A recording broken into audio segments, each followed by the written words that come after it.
is Arcane Mark.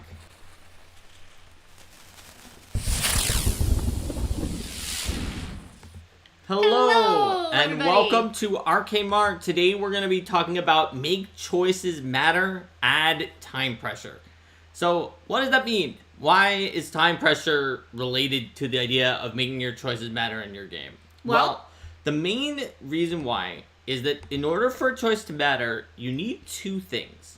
You need the choice to have some kind of an interesting result or benefit for making that choice, and then you need to have an opportunity cost. What is it that you gave up to make that choice? If you didn't have any opportunity cost, even if the choice had an interesting outcome, it doesn't really matter. Like, if you give the PCs in your game 6 options they can do, all of which are beneficial to them, and there's no time pressure or no pressure at all, and they can just do all 6, they didn't really have a meaningful choice. Of course, they should just do all the 6 things that you gave them. And that is that's kind of a more complicated example of time pressure on a simpler end, but still it's something that has to do quite a bit with time pressure is the idea of you don't have time to sit here all day trying this check over and over again because you need to get moving. That's right. And the general idea is that you have a limited amount of time, and so you're going to need to decide carefully what you do and how you do it, and that then the results of your choices combined with your roles are going to determine, on the scale of any individual objective, how well you succeed at that objective, as well as which objectives you even interact with. You have to prioritize when you have time pressure. So in this episode, we're going to be talking about in-game time pressure, both when it's in character in the world of the game, and also when it is a game mechanical construct that is somehow sort of embodied outside of game, which some games even have built into their game system, like Shadow Dark with torches that go out after a certain amount of real-world time, or 10 candles where the entire game ends after that happens. So what are these kinds of mechanics, and what kinds of lessons might we be able to draw from them when we consider introducing time pressure into games that don't have it codified so strictly? Sure. So first, let's talk about having time pressure in the world of the game before we talk about modifying our game with different mechanics, because they're interrelated in the way that they play through things, but I would say that the time pressure that you've created in the game world is less of an advanced topic. So fair enough. That's just something that you might have even seen in video games that you've played before.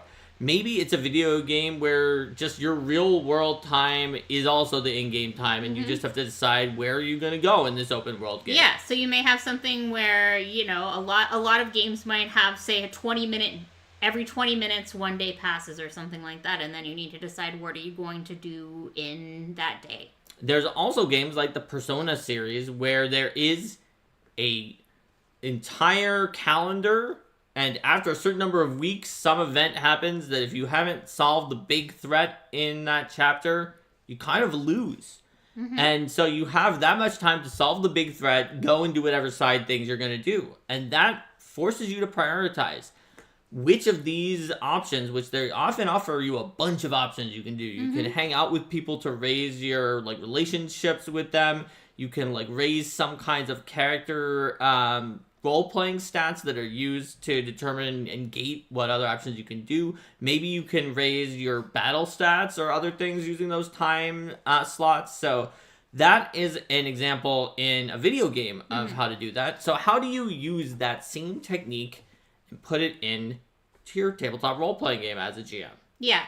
I mean, the most direct analog of what you were talking about there for sort of like a Pathfinder 2nd edition or a D&D type game would be sort of that time in between the main adventures. How do you use that? Like your downtime. If you have options like you making money, are you going to find more quests? Are you going to craft items? Are you going to train? Are you going to try to build connections or things like that? Research a new spell. Mm-hmm. But you can use those same techniques on the go during an adventure as well. As Linda was referencing when she was talking about maybe you don't have enough time to just keep rolling checks over and over again. So one of the embodiments of this in a very sort of simplified form in Pathfinder 2nd edition is the victory point system. Some other tabletop RPGs have clocks that do something similar, where the idea is that you have a certain number of chances to roll things, and then this clock will progress, or you run out of time in the victory point system, and you're just trying to fill up some kind of a progress bar before you run out of time. There are also some systems that have an implied time pressure by giving you a certain number of rolls before you, as a party, or like get a number of successes before a certain number of failures. But those tend to not only make less sense in the fiction, but even if they did, have some negative side effects towards using in-game time, where they encourage you to shut down all of the characters who are not the best at the task and only have the expert role. So, for example, if the party is allowed to keep trying again with one character, and then it only ends when they get a certain number of failures, then they're highly encouraged to only allow the character who's most likely to succeed to try that check. Correct. And look, there are ways to get around that other than time pressure, but they usually seem awkward and just like almost to the point where you kind of roll your eyes at them a little bit. Like, for example, Organized Play Adventures had enough of a problem, especially in Pathfinder 1, where the expert might have like 50 higher of a bonus than the other characters, where the expert is just like, listen, guys. Usually it was more like 10. But they could have 50. They could. Loracles. And they would be like, listen, guys, I'd love it if you could roll 2, but we all know that I will succeed by like 30 on a 1, and you guys won't. So just let me roll all of these. And so the adventures for Pathfinder Society sometimes just had a thing where just like out of the blue, like the person you're talking to would just be like, shh, shh, nope, I'm not listening to that person anymore. I want to talk to Thurgdar the Barbarian. The Barbarian, duh. It's like, yes. But I want to hear the perspective of each of you. If I can't hear about this next piece of evidence in this criminal trial from Thurgdar instead of from Alistair the lawyer that was presenting the rest of the things, I just don't know if I'll believe you at all. And that just became pretty common of a way to get around it. And you know what? That's still probably better than not switching it around.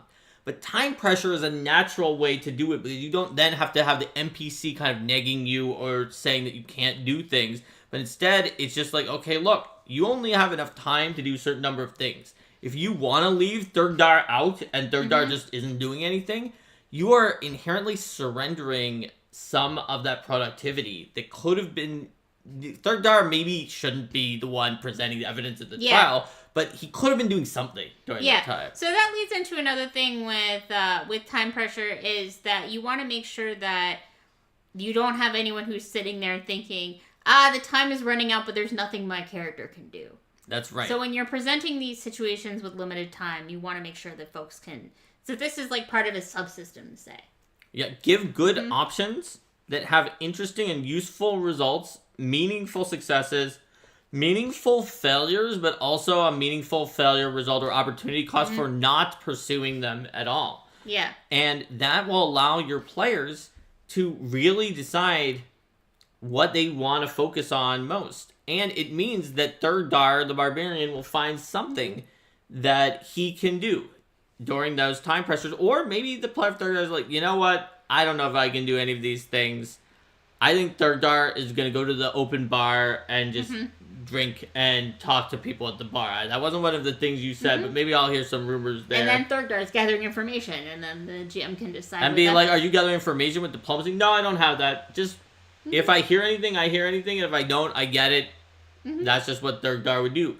And even that is still a decision, and a decision of how to spend the time. Whereas if you didn't do it using time, Thurgdar could wind up getting passed over without any sort of acknowledgement of the fact that Thurgdar was passed over or in the scene, because Alistair, the lawyer, just did everything, and we didn't even go to Thurgdar naturally. Whereas at least with this example we gave where Thurgdar went to the bar and maybe didn't find anything because there wasn't anything at the bar, or you came up with a rumor to give to him.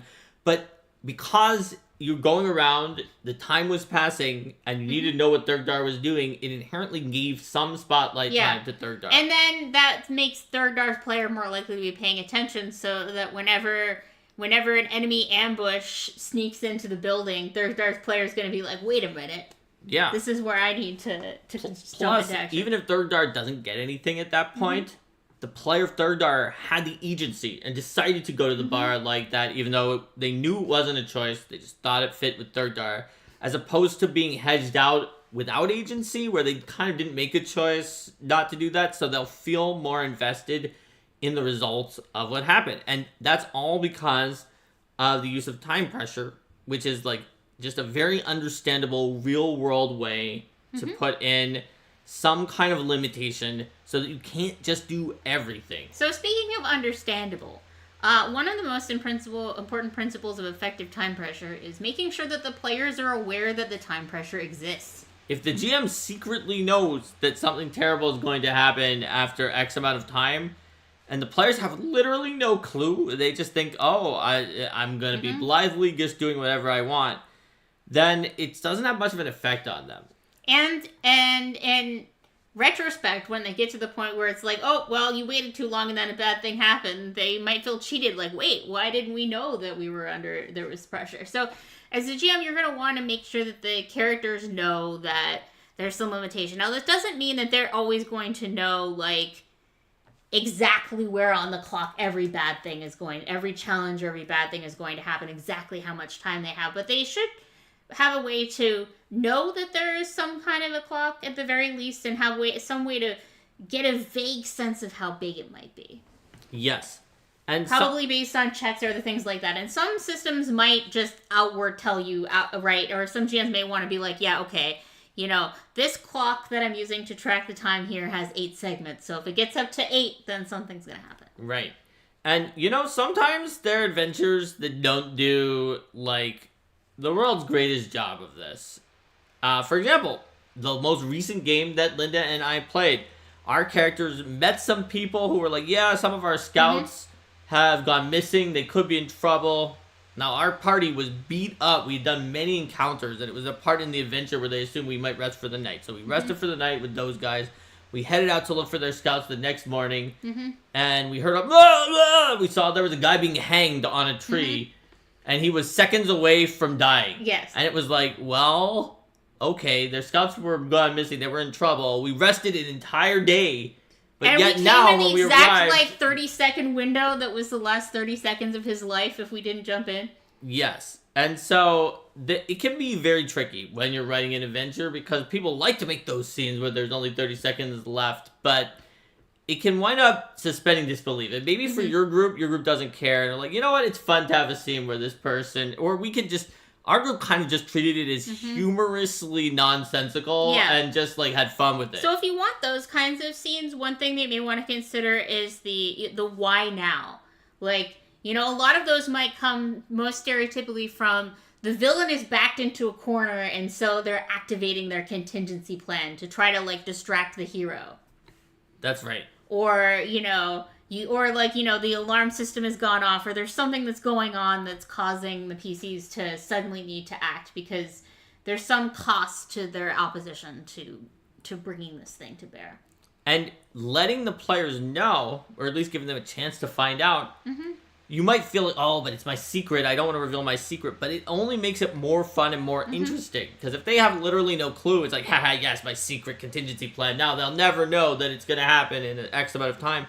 Then the pressure isn't on, and they don't necessarily feel the value of their choices and the agency of what they were doing as much as they would if they had known that there was time pressure. That made every decision count. Yeah, and they also don't have to know, like, exactly what's coming. Like, maybe they just hear, like, an ominous roaring getting louder and louder, and they're like, okay, something bad is there, and it's getting closer and closer. And we think that whatever it is going to be here in a few rounds. Or you might even just say, you're at this party. I want to know what everyone does over the course of each hour. And I'll describe, like, the next course of meals or the next dances. Or, like, they'll do, like, little small shifts in the party each hour. And at any point, something could happen. So make sure you prioritize the things you want to get. Like, someone might leave early. You might not be able to do the things you want to do at any given time. So prioritize the ones you care about most first. And then you can have things which, lady such and such does leave early at this amount of time. So if you haven't talked to her yet by then, you can't. Yeah. Or this other person actually comes late and is only available in later time slots. And then suddenly an assassin attacks, because that always happens in the party. What is it, at the party a certain assassins? time slot. And then it may have been that the GM told you, that you tell them, look, the party is officially going to be over, at least at Dregs, where only a few people are still left after 6 of these time slots. But you should prioritize things early, because sometimes people leave early. You never know what's going to happen. And then maybe the assassin attacks after time slot 4, and you don't actually get the final 2 slots. That's okay. You don't have to always give them a certainty of exactly when things are going to end with the clock. But knowing that there is a clock alone is a big step in the right direction. And then people can carefully prioritize what they care about the most. And generally, in these time pressure situations, for the objectives that you're presenting, it's more interesting to have them not be all or nothing. Like, you know, you might have a scale. Maybe it's either like this person, say it's like an influence or whatever. Like, either they don't know who you are, they like kind of have a vaguely positive impression of you, or you've completely earned an alliance with them. Or like, you know, you decided there were a lot of problems going on, and in your kingdom, and there was a blight that was infesting a forest, and like you started treating it, but you ran out of time. It's still not, you're still averted the worst case scenario compared to if you completely let it go. So you're often going to be able to have sort of like a failure state, a partial success, and a total success. And sometimes there's even more success states than that. You could have more granularity than that. But think of it, try to make it seem like only the one that's like really the worst, where like they do nothing, or they actively mess up and give themselves penalties there by rolling so badly. That's the one that should sound really bad. Yeah. Well, the next one up should sound at least like kind of humdrum. It's like, maybe it wasn't so great, but you know what? It wasn't terrible. And then after that, it starts sounding more and more positive as the PCs work. I tend to really like 4 as the number of categories, where you have one category that's like disaster. This doesn't happen unless the PCs entirely neglect something, or they critically fail faceplant and just roll like the worst dice of their lives. And then like there's like the meh, where it's like, this is kind of in the bad guy's advantage, or it didn't go great, but it's going. Then there's the like, oh, that's pretty okay. Where and it's that's like, what you're like, you know, that's like kind of what you might expect is like fairly likely that the players will get this like pretty solid result. That's right. And then the 4th one is just like, now you get extra bonuses. Things are going the PC's way, and you can give some extra benefits for that. Yeah, like how in some chase scenes, I've definitely done ones where it's like the worst category is like the monster eats you, or you're just completely wrecked. Because it's like, okay, you know, it lets the GM say, hey, this thing was on the list, but it's also very few tables are actually going to interact with that. And if they do, they're going to be like, this was natural 1 city. Oh my god, yeah, I can see why that happened. Yep.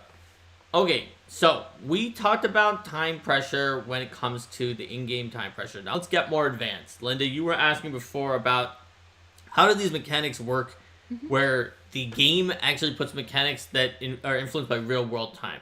I'm going to put a caveat on this. Some players despise these mechanics. It makes them feel anxious. They just don't enjoy it.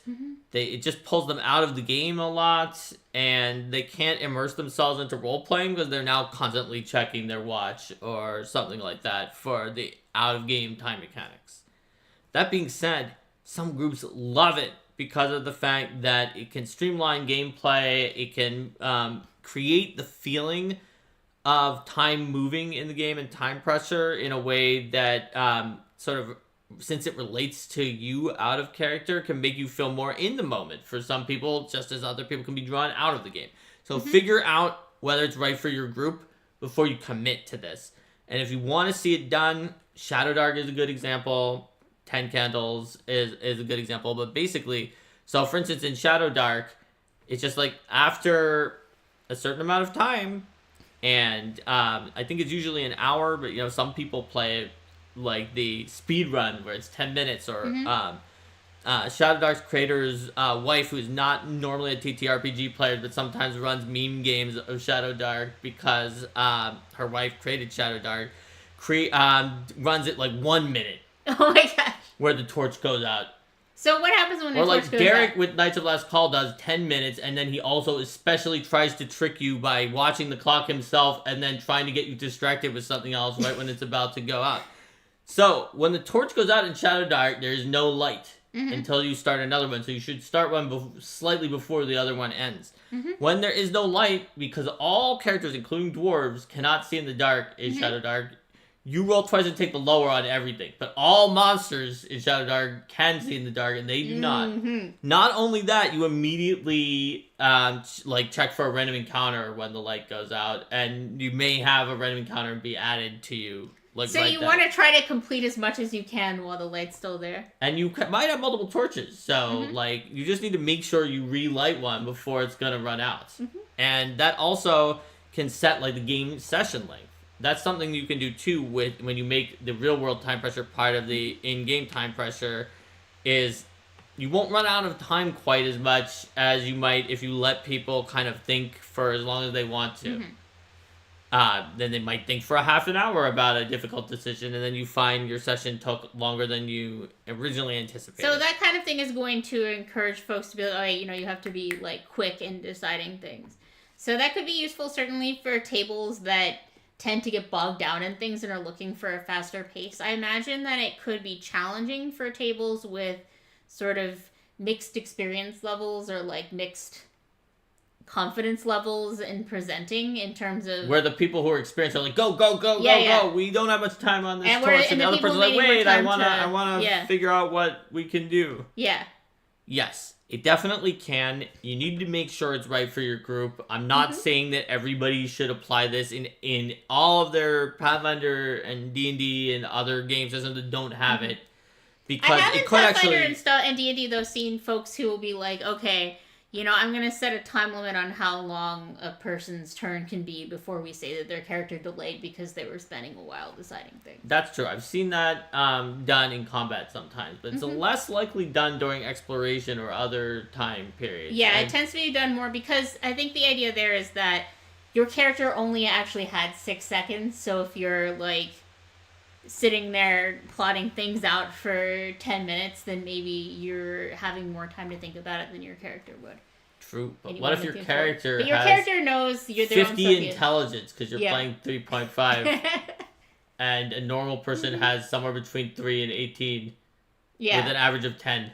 And it's with their 50 intelligence, what they could think through in 6 seconds might be what I could think through in 10 minutes. I don't know. It might be more because what the heck even is 50 intelligence? Yeah, I generally don't prefer mechanics personally that have that out of game, you have to be quick about it type thing. Although I do understand how when someone is taking a really long time to decide something, and then what's next is another character, then just delaying can be pretty useful.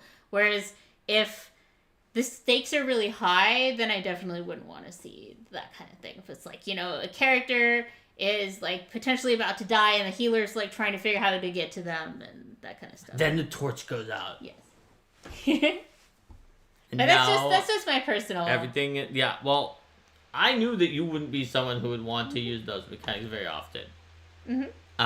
That's an example. If I talked to my group and had Linda in it, I would know I probably shouldn't play games with those kind of mechanics with Linda. Or if I did, maybe the 1 hour Shadow Dark torches would be okay, and somebody else would be the one who was tending the torch and not Linda, because an hour is long enough that it's not that long. Yeah, I don't think I'd have an issue with the 1 hour. I don't think I'd have an issue with the 1 hour timer. But the 1 minute timer, I think I would have an issue with that. I don't know. That just seems like it's so little of time before you have to say you lit another But I torch. feel I would want, for the first time that I played this system, I would want to have a bit more of a forgiving one, so that I could be all right, can I take some time to look up the rules and not just feel like I'm totally fumbling. So when you look at it this way, you can see that the time pressure is not just to be hard on the players or to be kind of adversarial against them, be haha, now you can't do it because of the time pressure. But it's actually being used sort of as a spice to elevate the choices that the players make and just increase the meaning to them. Yeah. Because it's absolutely meaningless if you tell the players, okay, you're at this party and there are these 8 things that you might want to do. Mm-hmm. And also you have as much time as you want to do these 8 things. Because then they just say, okay, well, we'll do all 8 of them, I guess. I guess we'll do them in whatever order they're listed in the adventure. In the alphabetical order. Yeah. Can we try multiple times? Well, it doesn't say you can't, so just keep trying it until you succeed. Like, the more time and the less pressure you give, the less meaningful it becomes until it's just a kind of a morass of just going through. Whereas when you put in constraints and you limit things, it can add more meaning. But when you're designing it yourself, you need to make sure that you take into account what limitations you put in. So don't expect the players to do everything. Yeah. If you didn't give them enough time to do everything. That's why it was so important, like we were talking about before, to make it so that getting to those high-end results really feels like you've gone above and beyond. So let's say that there are 5 objectives that are available to the PCs during a particular scene. And you expect that a typical group is going to be able to complete 3 objectives, and each objective has some associated XP and treasure with it. You're probably going to want to calibrate so that's like, okay, you know, so when I'm thinking about how much is in here, I'm maybe expecting that they're going to get 3 of them. But if they get, or, you know, if they get the 4th one, then they get, like, the extra treasure or whatever. Maybe it's worth the same amount of XP and there's treasure or information or whatever, and then they get bonus treasure if they get more objectives, and they may get a little less treasure if they didn't do as well. And similarly, you don't want, like, the outcome to depend on all 5 objectives having to have been complete. Like, know what the result state is with some of the objectives not completed. And yes, that does mean that for the ones that the PCs chose not to do, they might wind up in a worse situation on those aspects of things. And that's important, to explain the results, explain how good the things that they did accomplish were, and explain the consequences of the ones that they didn't do. Yeah. It's also possible to have 3 objectives and know the PCs have enough time for all 3 objectives, but still have time pressure if things advance to each of the 3 locations. So, for example, if the idea is you can go to one of the locations when the enemy organization doesn't know what's up, you go to the second one when they're on a state of high alert, and you go to the third one when they've had a chance to call in serious reinforcements. And then you know, with that then, that you may have a system where it's like, okay, if you spend a lot of time putzing around after location 1, both locations will hit serious reinforcements territory. So it's a kind of pressure luck situation where it's like, maybe you have enough time to do these side things, but that itself still has the consequences that now your battles are harder, but they have more time to muster up reinforcements. Yeah, so it's not necessarily always going to be do this now or it's closed off to you entirely. It may be do this or the situation is worse and your challenges are harder. And that can be more useful if you want to make sure that if you're like, okay, well, the adventure really wants the PCs to go to all 3 of these locations and do things there, but I want to have some kind of sense of time pressure involved in it, then evolution of the plots of the enemies is a good way to go about that. I see a comment too. The comment says, I think the best practice for enforcing time pressure is making the tracking of time a regular thing in your campaign, even when it's not pressuring you. Yeah, I think that can help. And part of it, for some groups, those out-of-character time tracking actually helps that, because you're kind of forced in Shadow Dark Torch to think about, oh, that's another torch, that's another hour. Or, like, you know, for Pathfinder, if you're talking about, okay, you know, we're between these things, we have 3 days of downtime, and then the players are already thinking, okay, you know, how much time do we have to prepare before something else might happen? And they may have a sense of, we don't know when a new thing's going to happen, so we're still going to prioritize during our downtime doing what we think is most important. And by the way, we're talking about time here, and this episode is about time. But you can do this with other things that aren't time as the cost as well. Time is just very natural because it flows during your RPG. Like, it naturally, when you do a thing, it takes time. But you could have examples where the PCs have been given bribe money by their patrons, and each time they want to do something, they have to pay some bribe money. And so once they run out of bribe money, they're done. There's not really that much time pressure. However, if they want to throw some of their own money in there as bribe money that was beyond what the patron gave them and is not going to be reimbursed, because they're like, oh, but I almost had it. If I gave one more bribe and got one more check, I would be able to get a better result and maybe raise our pay based on results or do a better job. Then they can. But if they're not willing to, then it's done when the money runs out. It also might be using like allies as a resource. So you have an allied organization and it's like, okay, we can have them go to 3 different objectives and help us out with certain things, but they're not going to be able to help us with everything. That, in those cases, it's usually really time just being kind of multiplied into like person hours as well, where it's like, yeah, we've got 4 groups. During this time, we can send each of the 4 groups to one place. And so really it's one time slot with 4 groups. A lot of things come down to time in the end. They do in the you end, could also claim time is money, in which case the money was time. But but either way, it's worth thinking about what other resources might be involved. Absolutely. Because it doesn't necessarily have to be the case that each PC are the only ones who could act during that time. As Linda pointed out, allies could too. And I see a comment here. Instituting mechanics like the store will have the uncommon item you ask for in 2d6 days, but every 1d4 days the enemy fortress gives reinforcements, etc. is also a great way to do it. Yeah, I definitely agree. The idea is that you can make a choice where you may not always know 100% that this choice is going to have a consequence, but if there's a chance every time you dig and every time you push that just a little bit farther that you're going to have to deal with an issue, then you have to decide. It's a press your luck mechanic. You can do that even if it's not with time. Like, let's say, I don't know, you are like digging up like graves or altars in a sacred site that could like anger the local deities, but you know there's something you're looking for, at least one thing, maybe multiple goals, and you have to decide, do I keep going? And maybe the GM's like, I'm rolling a 1 in 6. If we roll a 1, then we've angered the deities and there's going to be a response. And one thing that I like about the thing that I'm seeing in chat here, and also like what you were just saying here, is that if there's some kind of random element to it too, then the player knows, the GM isn't just deciding this to help me or spite me. Even the GM doesn't know what's going to happen here. So I'm really it's really the luck of the dice. That's right. And it can be helpful for the GM too, because the GM's like, gosh, I don't know exactly what the timeline would be between these 2 events, but it feels like this one maybe might take a little longer. I don't know. Let's just toss some dice. Another way time can get more complicated is they can have random elements, but also it can be influenced by the PC's actions. So maybe you've got these 5 goals and you have a certain amount of time, but actually it turns out that if you succeed really, really well at goal number 3, it actually gives you more time.